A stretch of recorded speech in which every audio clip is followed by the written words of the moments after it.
What's going on, everybody? Welcome back to Off the Shelves. So, for those of you who haven't seen this episode before, this is basically my Blu-ray haul / mini review episode. I talk about all the movies I've seen on Blu-ray, bought on Blu-ray, or I've seen in other mediums like Netflix or VOD, things of that nature. So this is just my way of being able to talk about movies that maybe I didn't get to do an official review while they were in theaters. Now I get to talk about them now that they're on home video. So I'm going to start off with two movies that I actually don't have the physical copies to show you. I'm going to start off with The Shallows.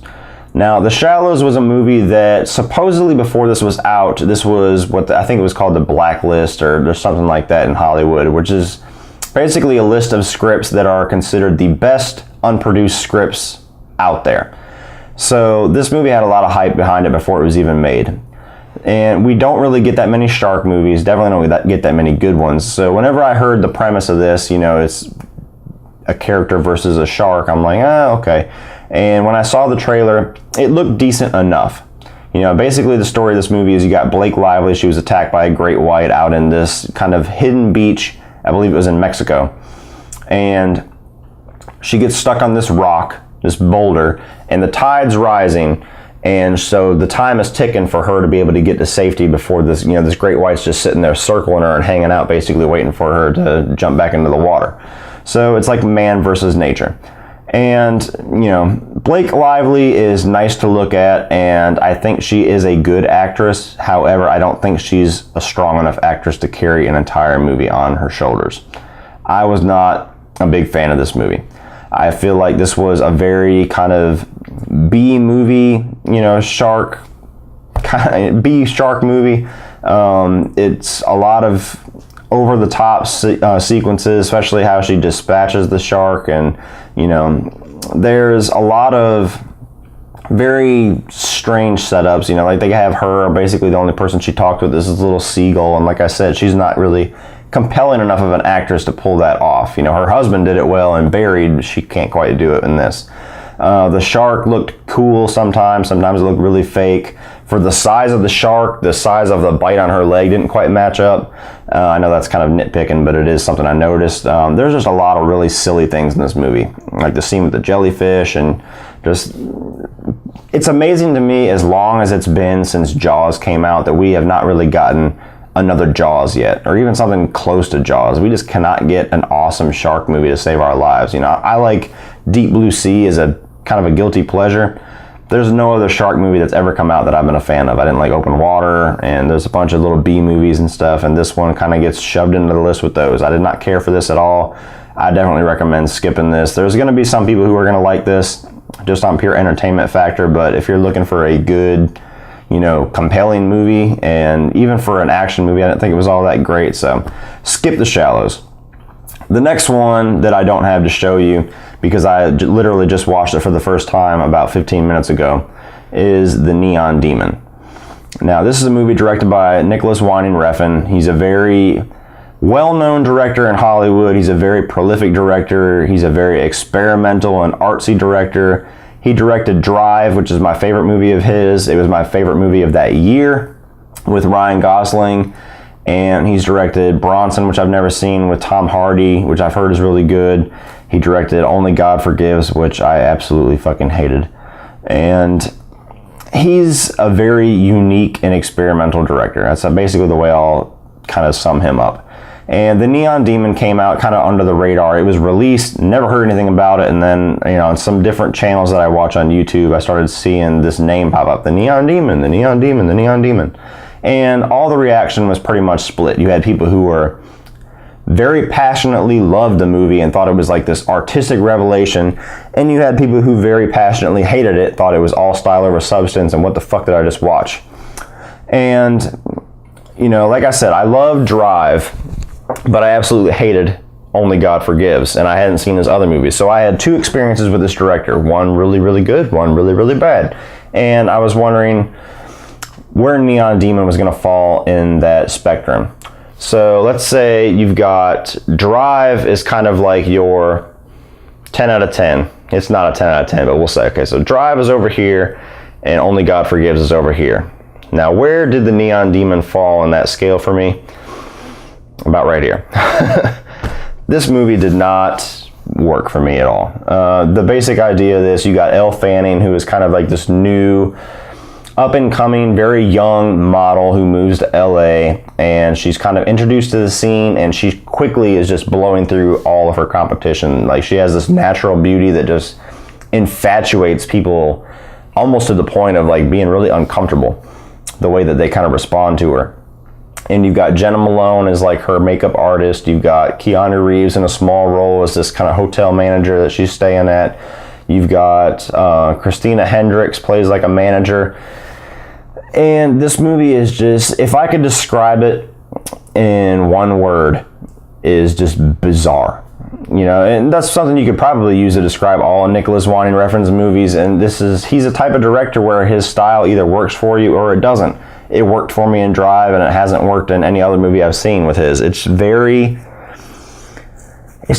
weird. You know, and there's people out there who are going to yell and scream at the camera or the screen, and they're going to, you know, say, well, you just didn't get it, and you don't understand what he was going for. It was deeper than that. You just don't understand it. I understand what he was going for. He was trying to, you know, portray the world of fashion and the, you know, vanity, and how, you know, you'll get consumed by the city, and how that business will consume you, and, you know, the three girls, Jenna Malone and the other two models, kind of personified that lifestyle consuming you, you know, pun intended for those who have seen the end. And it's just, it didn't work for me. You know, it was very long and drawn. There's so many shots in this movie that I was like, Jesus Christ, cut, please. Like, it'll show somebody, it'll show them like their face, and it'll just hold on their face for like 45 seconds, or it'll show somebody walking down a hall, and they'll leave the frame, but the camera will steadily hold on the empty hallway for another 30 seconds, and you're sitting there waiting. You're like, is she going to come back out, or why are they holding on this for so long? And the scene just cuts and goes somewhere else, and you're like, God, like, this is an hour and like 50-minute movie that if you could have just cut out those, and I know it's his artistic style, and who am I to tell him how to make his own movie, but if he just cut out some of those sequences where he just holds on shit, this probably would have been a 45-minute movie. But just, you know, I know this is a movie you're either going to love or going to hate. You know, you're either going to look at it, you're going to think it's genius, it's masterful, it's unique, it's something that's unlike anything that's out there, and I'll absolutely give it credit for that. But just for a coherent story, for having substance instead of all style, it didn't do it for me. You know, it didn't do it for me. The way that the ending goes kind of comes out of nowhere. It's supposed to be really shocking. To me, it was just jarring. I was like, oh, it's heading in this direction now. And when the movie ended, it's one of those times where you see an ending scene and you're like, please, God, Christ, do not end right here. Please tell me this is just a long shot. Please don't. Oh, and it's ended.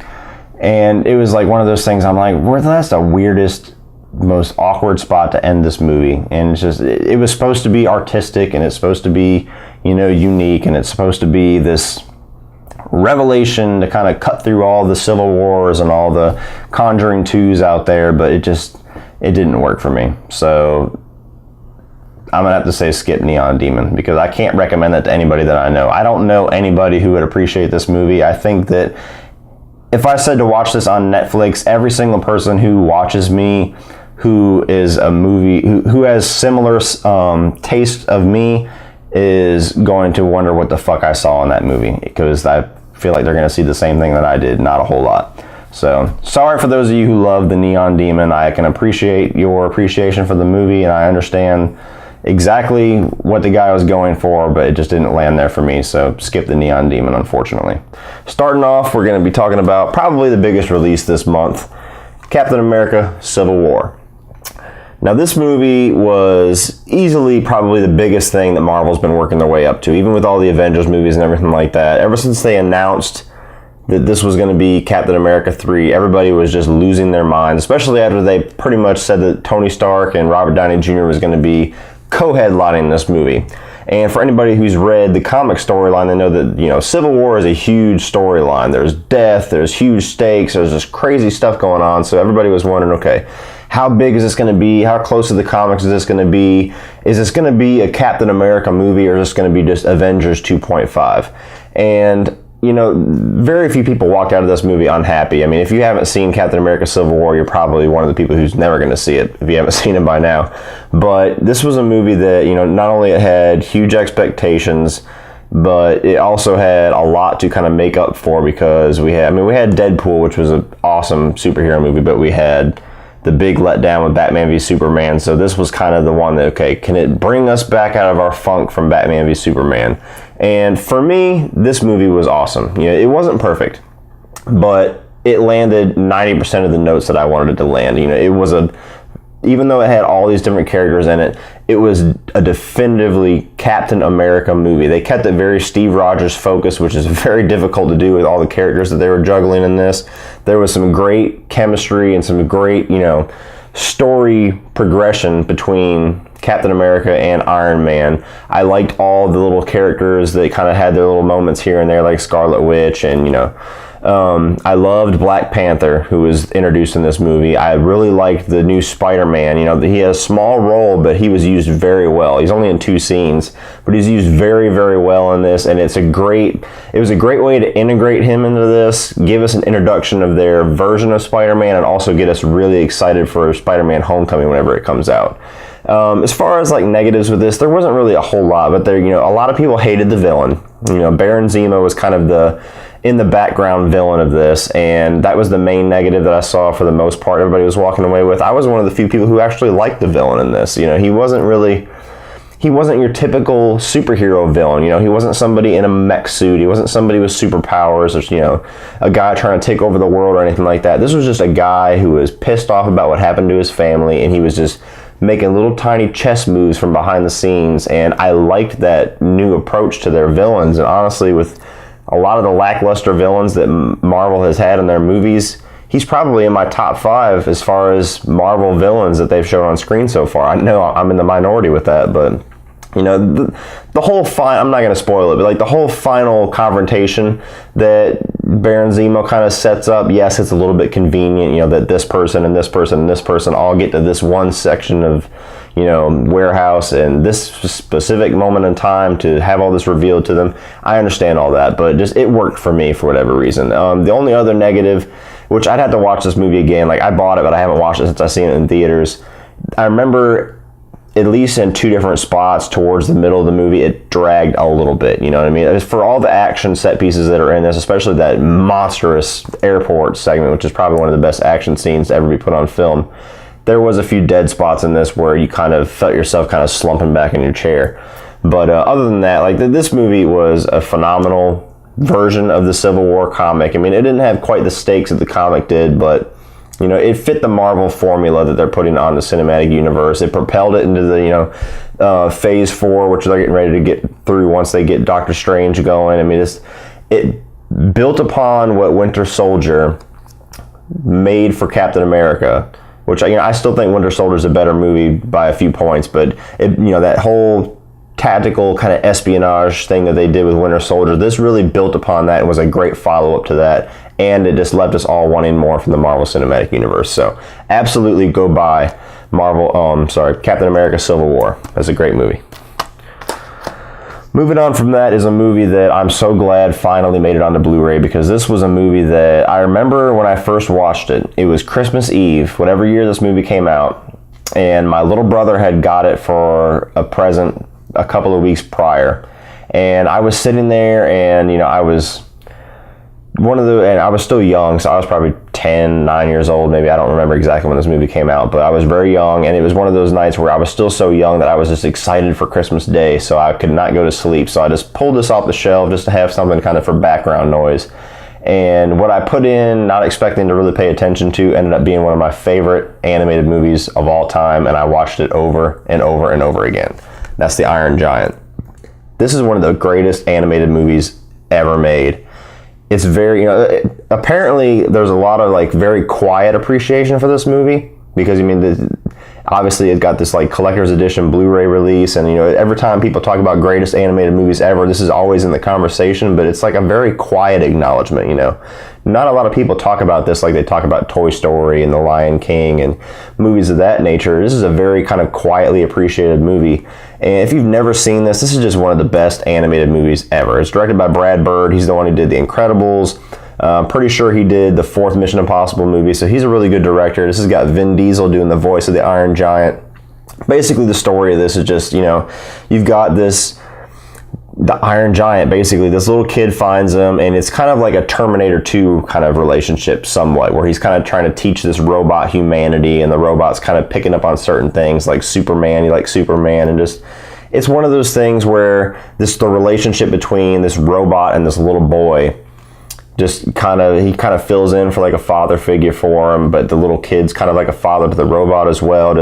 I can't say enough good things about this. If you have kids, I mean, even if you don't have kids, it's worth watching, but if you have kids especially, go pick this up, watch it with your whole family, because this is, like I said multiple times already, this is one of the best animated movies ever put to film. Finally on Blu-ray, very cheap Blu-ray buy. It was $10. It's probably going to be even cheaper by the time you watch this video. Go pick this up, absolute buy. Now moving on to some comedies. Now this movie is one that I literally expected nothing from. Even though I like both the leads in it, I actually love one of the leads. The other lead I like, but I'm kind of getting tired of his shtick in a lot of his movies. But I was pleasantly surprised about how much I laughed in this movie. It wasn't the greatest comedy ever, and it wasn't the funniest movie of the year by any means, but I think because I walked in with such low expectations that I actually walked out having enjoyed it a lot more than I would have, and that's Central Intelligence. Now, this movie's pretty much about, you got Dwayne "The Rock" Johnson, who in high school was a big fat kid. He was always picked on. Kevin Hart was like the class president, the most popular kid in school, and he was friendly to The Rock back in high school where everybody else was not. So fast forward to their adult years, Kevin Hart is basically a loser. He doesn't like where he's at in life. He doesn't really have anything to show for it. They got the class reunion coming up. Dwayne "The Rock" Johnson comes back into town for the class reunion, hooks back up with Kevin Hart.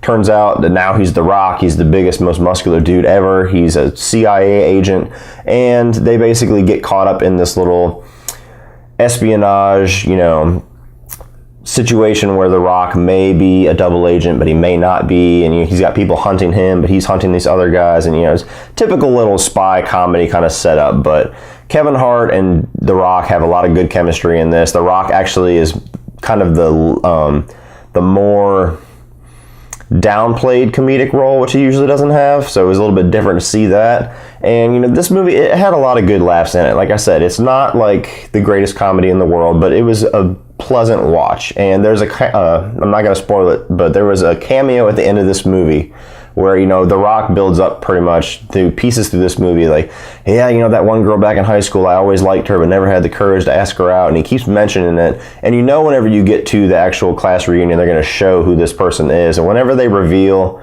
the actress who's playing this girl, like, my girlfriend Holly just lost her mind. She was like, oh my God, it's her! So, it's a good movie to watch with your girlfriend or your wife. Just like I said, it's an enjoyable watch.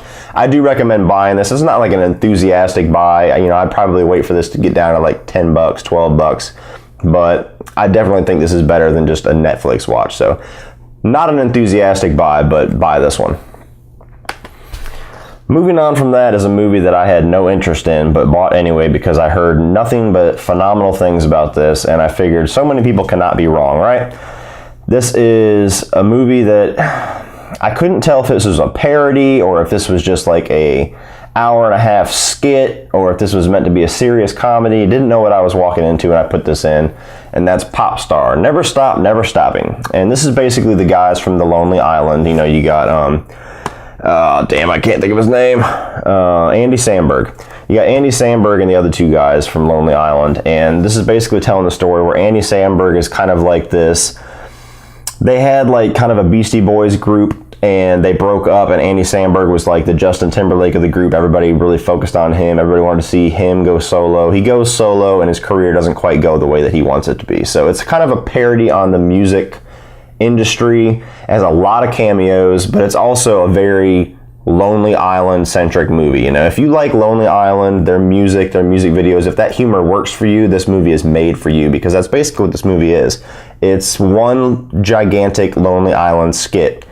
And like I said, whether or not you're going to like this or not, it's going to depend on how much you like Lonely Island. I like some Lonely Island, some of it I don't get the humor with, so I had kind of a mixed experience with this movie. There were some scenes I was laughing my ass off during. There were some scenes that I'm sitting there like, am I supposed to be laughing? Because just needs to kind of move on. And you know, it was funnier than I thought it was going to be. Like, the funniest parts of this to me was whenever he was doing his concert and they played some of the songs from this album that everybody pretty much pans when it comes out, and he's got like a song about, you know, I'm gonna fuck you like the USA fucked Bin Laden, and just it had me on the floor laughing during that segment, and just some of the crazy lyrics that they came up with, and some of the little jokes about the music industry I appreciated, because, you know, I'm a very music centric person. And you know, there was some good cameos here and there, but for the most part, I'd say 40% of the jokes worked for me, and about 60% of them was not quite for me. So I do recommend seeing this. This is see it on Netflix for sure. Like I said, if you're a huge Lonely Island fan, this is going to be just absolutely up your alley. If you think that stuff is just way beyond you, you're going to have a miserable time with this. So check it out on Netflix. Now this one was a sequel that I wanted to see in theaters because I loved the first one. But for whatever reason, my inner movie fan kept telling me not to go see it in theaters. You know, before I started doing this thing on YouTube, where now I pretty much see every movie that is coming out, I picked and chose movies based off of kind of my gut feeling. And I've been watching movies long enough that, for the most part, I'd say 90% of the time, my gut feeling is correct. You know, if I end up watching a movie, pretty much my gut feeling always ends up, you know, being what I thought it was. Very rarely am I proved wrong. Now this one is one of those sequels for comedies. You know, comedy sequels are very few and far between. You know, you can probably count on one hand how many ones are good or better than the original. You can count, you know, you'll lose count trying to talk about how many comedies suck compared to the original. And this one falls somewhere in between, and that's Neighbors 2. Now, Neighbors, I thought, was an absolutely hilarious movie. I'm a big Seth Rogen fan. Not every movie he does is gold, but for the most part, a lot of his humor works for me, and a lot of the people he surrounds himself works for me. So, Neighbors was one of those high points for me. You know, I loved the first Neighbors. I really liked Zac Efron. He's one of those guys that you want to hate, but he's actually pretty damn good, and he's really funny. He has a lot of good chemistry with Seth Rogen. And Rose Byrne, I always love her. So the first one was a great comedy start to finish. Now, when I saw the trailer for this one, it had me laughing, but I noticed that a lot of the trailers, which is it's going to be a weird criticism for me because I'm one of the people that don't like seeing a lot as far as comedies and horror movies and trailers, but I noticed that they kept showing the same 2 or 3 scenes in the trailers. They would show the girls all over the car and she's spraying them with the hose and he's like, no, you're making them sexier. And they would show the scene with whatever the guy's name is who is wearing the clown suit, and he goes, and they all freak out. Those are the only 2 scenes that they ever highlighted in any of the trailers. So part of me was thinking, okay, they can't have too much comedy they're trying to hide with this because everybody loved the first one, and they really need to bank off of bringing everybody back for this next one who loved the first one, but they're only showcasing these 2 jokes. And when I saw this movie, you know, Chloe Grace Moretz basically, I'll get into the plot of this movie, so I feel like I'm rambling too much on this one. Chloe Grace Moretz is kind of starting off this new sorority, and they end up taking the house right next door to Seth Rogen and Rose Byrne, the one that Zac Efron and his fraternity lived in the first movie.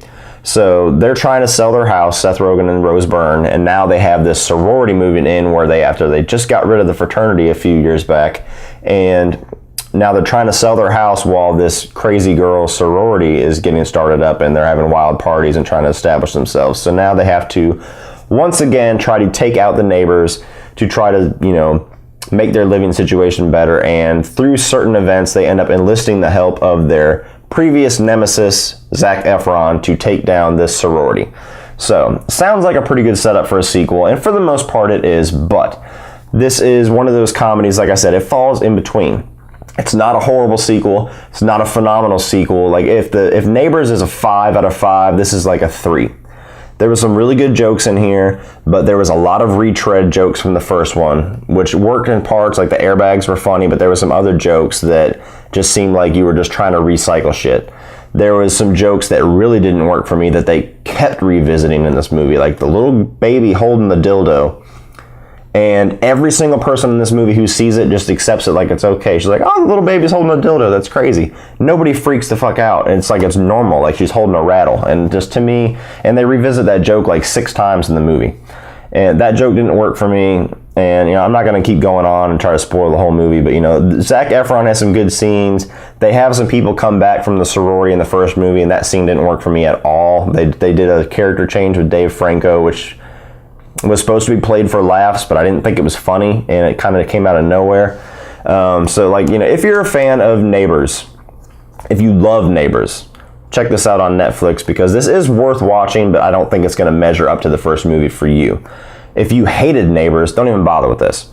So that's kind of your scale right there. If you love Neighbors, check it out on Netflix. If you hated it, don't even bother with it. All right, moving into some darker territory. Now we're moving into sci-fi. Now, Midnight Special. This was a movie I had heard nothing about. I did not know that it was in theaters when it was in theaters. Even when I saw it on the shelf, didn't know what the hell it was, but I kept hearing everybody mention this movie. Midnight Special was this great sci-fi movie. Midnight Special was something that, you know, a lot of people should have seen, but nobody saw.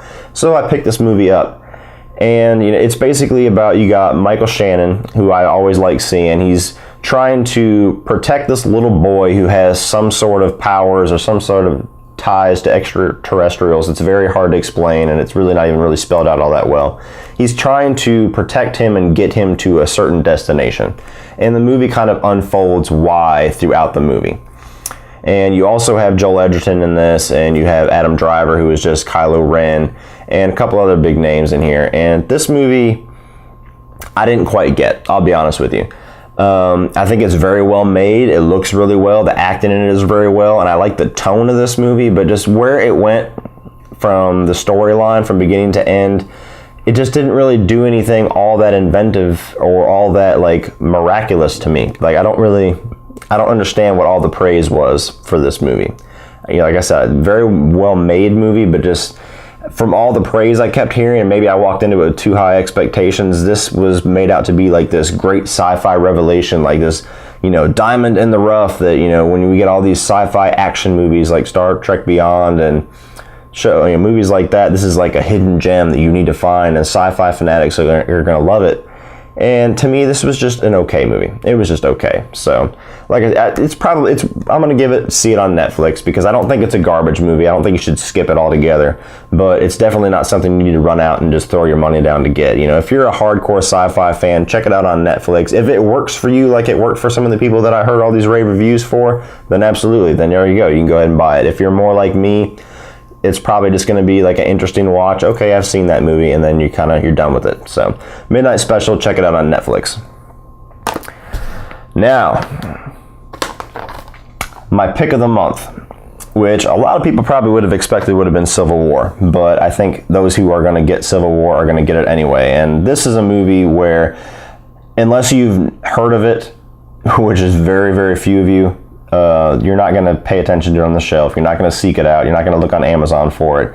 And this is one of those movies that is an absolute crime that not a lot of people know about it. You know, I don't remember exactly. I think one time I was just bored and I was Googling like best horror movies or most underrated horror movies, and I kept seeing this movie pop up on a lot of people's lists. So I think I downloaded it, and one night when I was bored sitting at home, I popped this in. And this movie is so damn scary that it's a crime that this is not on the list of like best horror movies ever made. That's Session 9. This movie is basically about, you got a group of people who are hired to remove all the hazmat and all like the asbestos from this old abandoned insane asylum, and they have a week to do it. And you've got like David Caruso, you've got Peter Mullen, you've got Josh Lucas. I mean, there's some pretty big names in there, and some other people that you've just seen pop up here and there. But they're the group who are trying to clean up this insane asylum. And this is a horror movie. If you are a horror fan who is sick of the same old schlock, if you're sick of jump scare heavy movies, if you're sick of found footage, if you're sick of all these little cliche horror devices that no longer work and barely worked in the first place, and you want something that's just genuinely scary, look no further than this movie, because this movie is so damn scary, and it is all from sounds and atmosphere and just tone. This movie just has a creepy ass tone from beginning to finish, and it's unnerving. Like, just the sounds in this movie, the way that you hear echoes down the halls in this asylum, the way, like, where they get the title Session 9, there's these 9 tapes that one of the characters is listening to, and it's basically this psychologist recording these different sessions with this one inmate that's very famous for being there, and the different voices that come onto these little tapes just chill you to your spine. So I'm not going to spoil anything about this movie, because this is a movie that, like I said, absolutely needs to be seen. It's a cheap ass Blu-ray buy. Like, I can't believe it even came out on Blu-ray. When I saw it on Amazon, I almost jumped out of my seat, because this is a movie that the only way you can pretty much see it is by pirating it, nowadays. So this movie, like I said, pick of the month. If you buy any movie on my list, if you want to see any of these movies, definitely pick up this one. You might be able to find a DVD cheap somewhere, but it's like $10 to get the Blu-ray. You might as well just shell it out for this. Horror fans, please check this out. This is a hidden gem. You will love it, I guarantee it. Session 9, absolutely go ahead and buy it. Now moving on to a horror movie that the majority of you have already seen and everybody's heard about. And it's a very good horror movie, but it's definitely one of those horror movies, unlike Session 9, where it's a very marketed movie that, everybody's pretty much going to see on the weekend it comes out. The Conjuring 2. I was a big fan of the first Conjuring after I saw it at home. When I saw the first Conjuring in theaters, it was weird. It was one of those experiences, and honestly, I feel like I'm going to have the same experience with this one, where sometimes my theater experience with horror movies isn't as good as my experience at home. Like, when I watched The Conjuring in the theaters, I thought it was a creepy movie. I thought it was really well made. I thought all the acting was really good in it, and it was a breath of fresh air from, James Wan's direction, the way that he directs horror movies. It wasn't just, jump scares and all the typical stuff that I was just talking about. He's one of the best horror movie directors out there, just directors in general, really. And, I liked it a lot. I ended up buying it. But whenever I really got moved by The Conjuring and realized what everybody was, raving about, was when I watched it at home, late at night, in the dark, pitch black, with, no sounds in the house whatsoever, with my girlfriend Holly. We just sat there on the couch and watched it. I've seen the movie like twice. I knew everything that was coming. But that time, for whatever reason, the movie just scared the shit out of me, and it really worked for me. And The Conjuring 2 is a damn good sequel. It's probably not as good as The Conjuring. Like I said with The Neighbors, if The Conjuring is a 5 out of 5, this is a 4 out of 5. 4.5. I'll give it 4.5, because I actually like this one quite a bit. And this is basically telling the story, it's continuing the story of the Warrens. You got Ed and Lorraine Warren, played by Vera Farmiga and Patrick Wilson. And they are continuing their, paranormal studies. It opens up with a small segment of Amityville horror, but then it moves on to what they call, the most documented event in paranormal history. Whether or not that's accurate or not, I never really researched, but it's, known as England's Amityville. I forget the name of the house, but basically it's this haunted house in England where you got this mother and like 4 daughters, and some scary shit starts happening in their house. And pretty much, you have that central story, plus you also have a side story involving this nun character who pretty much everybody's seen from the trailers, everybody knows about, that they're actually doing a spin-off movie on now that's kind of haunting Vera Farmiga from the Amityville house. And what was interesting about that character is that character wasn't originally supposed to be in this movie. It was supposed to be like a horned demon, kind of like Insidious. But James Wan, after watching the movie, he said, you know what? I have a better idea for this. And he went to the studio and he asked for some more money to do some reshoots, and they handed him the money. He went and reshot every scene with the nun, put the nun character in there, and it ends up being one of the scariest characters in the movie. So this is a really good horror movie. It's got a few jump scares, but they're good jump scares. They're not false jump scares. There's some good tone in here. You know, I wish I would have seen more Amityville. I was waiting for that story, but this other story with this England house is a very interesting story. And as far as negatives, the only thing in this movie that did not work for me, which strangely enough I've heard a lot of reviewers say that was their favorite part, was the Crooked Man. There's a creature in this called the Crooked Man who totally takes me out of the movie when I see it, because it's a very CGI character. It's a very animated moment, and it kind of, everything else in this movie looks practical, it looks real, and then that animated moment happens, and it makes me realize this is a movie. So that is the only part that doesn't quite work for me. But it might work for you, because like I said, a lot of reviewers love that character for whatever reason. To me, the nun was the craziest part in this movie. But very good sequel to The Conjuring. If you love the first one, you're going to love this one, almost guaranteed. Definitely go out and buy The Conjuring 2. That's all the movies I got for this week, guys. I got 3 TV shows to talk about. This one I tried to get done before my last episode because this was last month, but with everything I had to watch, this one just kind of fell to the wayside. And, I had heard a lot of mixed things about this. It had a lot of hype behind it because of the actors involved, especially surrounding a lot of the James Bond casting rumors, and that is The Night Manager. And this is basically, the way I'll describe this show is Tom Hiddleston's casting call to be James Bond. This is like his audition tape, because he's basically playing James Bond in this. He's a night manager at a hotel. Hugh Lowry's playing this huge arms dealer.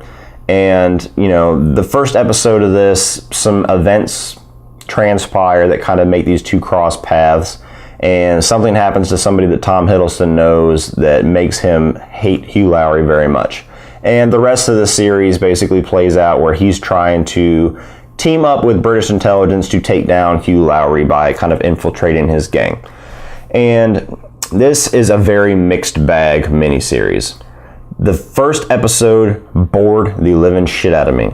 And that's part of the reason why I didn't finish it before my last episode, because I had seen the first episode about 3 days before I filmed Off the Shelves episode 2. And I was dedicated to finishing this before I recorded it.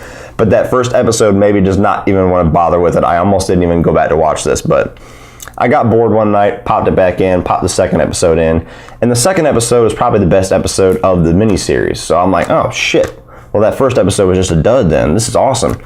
And that kind of up and down trend continues through the rest of this miniseries. There's some really good points. There's some really, cliche, boring parts. And Tom Hiddleston does very good. He would do a very good Bond. Like I said, this is his casting tape. And if I was making the James Bond movie, I would have him in serious consideration to play the part, because he does really good. Hugh Lowry does pretty good, but he's kind of a generic villain, in my opinion. I wasn't all that impressed with what he did. Not that Tom Hiddleston does anything amazing, but for what his character needed, he did pretty good. Basically, the way that I kind of had problems with this, the main problem I had was that I never bought into the fact that Hugh Lowry just trusted Tom Hiddleston so much and he basically makes him his right-hand man from almost the beginning, and gives him all this money, all this power, all this access to all his arms dealing, and it never quite made sense to me.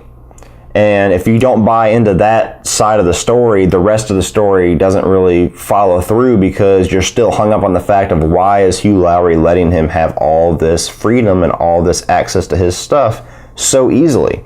I'm not going to spoil the series in case you want to watch it, but basically the event that makes him trust him is he creates this little charade that Tom Hiddleston saves Hugh Lowry's son.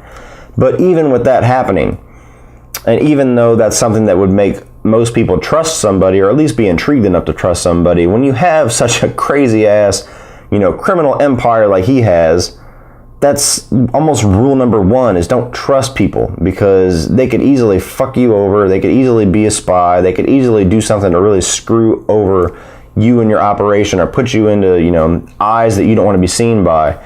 So I never bought into that. I never bought into how easily Tom Hiddleston just rose the ranks in Hugh Lowry's gang. So this is a mixed bag. It is worth seeing because it's very well made. Just that one detail and the fact that the basic progression of the story is kind of cliched, I'm just going to say to see this on Netflix. Worth seeing, but it wasn't anything all that special. Now we got 2 shows from the CW. Now, this is another show that I probably should have talked about on my last episode, but I definitely wasn't going to get through this in time, and that's DC's Legends of Tomorrow. I watched the first episode of this when it aired on CW, but I had so many shows that I was watching at the time that it kind of fell to the wayside, and the first episode didn't do a whole lot for me. But I love the CW shows, you know, the last 2 seasons of Arrow notwithstanding, and I was very interested in this premise, and I heard a lot of people say that this show was a lot of fun, so I picked this up, and this show is what I'll call a background noise show. This is a show that when you have something to work on, like if you're editing some things, or if you're writing some notes, or if you just want to browse on the internet, or you're homesick from work one day and you're kind of cleaning up around the house and you just want something on in the background, this is what this show is. And to me, it sounds harsh, but it's not worth a whole lot more than that. You know, you could literally play, and I did it with at least 2 episodes of this, you could play this and not watch a single frame of it, and you could catch every single story beat just by listening to it. There's not a whole lot here that impressed me. There's not a whole lot here that would make me want to go back for season 2. There's not a whole lot here that I would recommend buying this to see. You know, this basically is telling the story of, you got a bunch of different characters from different DC shows on the CW. You've got Firestorm, and you've got Hawkman and Hawkgirl, you've got Captain Cold and Heatwave, you've got the Atom, you've got White Canary, and they're all basically recruited by this time-traveling cop, basically. Rip Hunter, I believe was his name. And he's recruited them to kind of go throughout time and stop certain things. So you're trying to do some good with some villains. And it's an interesting enough premise. I'm sure the comic was cool, but just it didn't really do a whole lot for me. You know, this was kind of on the level of the last 2 seasons of Arrow, just kind of the corny, cheesy CW DC shows. So I'm gonna say skip this one. This one I don't think is worth seeing on Netflix. Like I said, it's a background noise show, so skip this one. Now, ending off my episode on a highlight. This would be my pick of the month had Session 9 not came out, and that's The Flash Season 2. I cannot say enough good things about The Flash as a TV series. I did not expect a whole lot from it before it came in. You know, whenever we got the little tease in Arrow Season 2, I was like, oh, okay, this could be kind of cool. And whenever I saw the trailers for the pilot, I was like, it looks a little bit cheesy, but it might be some dumb fun, you know, kind of like a background noise show. And The Flash is, bar none, my favorite superhero show on TV. I love Daredevil and I love Jessica Jones and all that kind of stuff, but for pure enjoyment factor and just sitting down and just having a good time, you cannot beat this show. Season 1 was phenomenal start to finish, and you know, for those of you who don't know the story of The Flash, basically Barry Allen gets hit by, you know, there's a particle accelerator explosion in the city of Central City, and he gets hit by a lightning bolt, and he becomes a speedster where he can run faster than anything on Earth. And that's basically the idea of the show, scaled down to the most basic, you know, premise I can give it without giving away plot details. But you know, the first season focused on him and his conflict with Reverse Flash and trying to figure out his powers, and you know, there's a lot of time travel involved in that season. This season is focused on his confrontation with Zoom, who is a badass villain. He's a scary villain. He's a formidable foe for the Flash. The Tony Todd, you know, the guy from Candyman, does the voice, and he's just got a great voice. He's scary and intimidating. He's got a great look to him. Zoom was a great villain, and for the most part throughout the season, I liked him even better than the Reverse Flash. Now, this season is not as good as Season 1. Season 1's flawless to me. Season 2 is close to flawless, but they make a lot of really convenient moves. Barry makes a lot of really stupid decisions that I felt was kind of bad writing. Even though Zoom's a great character, there's some other side characters that come in here too. The show starts to kind of retreat a lot of the same territory with Barry just kind of fighting a speedster. And to me, and they're going to do it in Season 3 too, I'm sure, to a certain degree. And it's just, to me, the more speedsters you introduce, the more villains who have the same power as him as you introduce, it kind of takes away the mystique, and it takes away kind of what's special about Barry Allen? If he's one of 1,000 speedsters out there, why is he so special? You know what I mean? So this is not quite on par with season 1, but it's damn close. You know, I'm not going to get into the spoiler territory because there's still a lot of people who haven't seen this, but it is on Netflix, I'm pretty sure. However, this is absolutely a go out and buy, because this TV show in general is phenomenal. It's endlessly rewatchable. Season 2 is really, really good. It's 23 episodes, so I mean it's a good, you know, it's a good little workload if you're trying to get through it. You know, a lot of these CW shows are really hard to get caught up on, but this is only in season 2, so definitely get caught up on The Flash if you haven't watched any of it before it keeps going on, because the more seasons of a show like this that go through, the less people that are going to start watching it after, you know, if it's 5 seasons in, 24 episodes apiece, that's a long time. So if you love sci-fi, time travel, superhero stories, this show is the best one out there. Absolutely go out and buy The Flash Season 2. Now, the one TV show that I don't have to show you, I only did not buy it because I can't see myself rewatching this, and it's not for a reason of quality, which I'm going to get into. It's just a story that I feel like I've seen and heard so much about, I don't see myself revisiting this, and that way, for that reason, I decided not to spend my money on it. That's The People vs. OJ Simpson. I watched this show with Holly from start to finish every night that it was aired, and this is a very, very well-made TV show. I was very curious because I'm not a big fan of American Horror Story. I loved the first season, haven't liked any of the previous or any of the following seasons. And this is the same people, same creator as American Horror Story. It was just, you know, American Crime Story is this version. So honestly, the only thing that got me to watch this was all the cast that got announced. You had Cuba Gooding Jr. playing OJ. You had John Travolta playing Shapiro.